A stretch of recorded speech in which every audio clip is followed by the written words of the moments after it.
బుల్లితెరపై వచ్చిన all time hit షోలలో ఆట కూడా ఒకటి.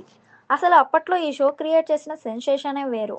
ఓంకార్ అన్నయ్య యాంకరింగ్, సుందరం మాస్టర్, శివశంకర్ మాస్టర్ జడ్జిమెంట్, ఇక కంటెస్టెంట్ల కాంట్రవర్సీ ఇలా ప్రతిదీ ఆడియన్స్ని ఆకట్టుకునేలా చేశాయి.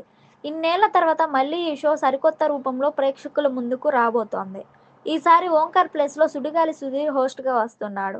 అలానే జడ్జీలు ఎవరంటే డ్యాన్స్ అంటే ఏంటో చూపించిన ఆటా షో ఈజ్ బ్యాక్. ఈసారి డ్యాన్స్ రప్పారప్ప, బిగ్గెస్ట్ స్టేజ్ మీద టఫెస్ట్ జడ్జీలు అంటూ సుధీర్ తనదైన స్టైల్లో ఎంట్రీ ఇచ్చాడు. Pan Indian choreographer Jani master, mega princess Niharika, మాస్కా బాస్ రాధిక ఈ ముగ్గురు జడ్జీలుగా ఈ షో మొదలవుతుందంటూ గట్టిగానే హడావిడి చేశారు.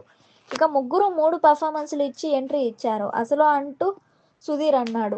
అయితే రాధిక మాత్రం వచ్చి రాగానే సుధీర్ని ర్యాగింగ్ చేయడం స్టార్ట్ చేశారు. మీకెంతమంది పిల్లలని రాధిక అడిగితే మేడం నాకు ఇంకా పెళ్లి కాలేదంటూ సుధీర్ సిగ్గుపడ్డాడు. ప్రాబ్లం ఏంటి అంటూ రాధిక మామూలు పంచ్ వేయలేదు. ఇక జడ్జీలతో పాటు ఈ షోలో 4 ప్లేయర్లు కూడా ఉండబోతున్నారట.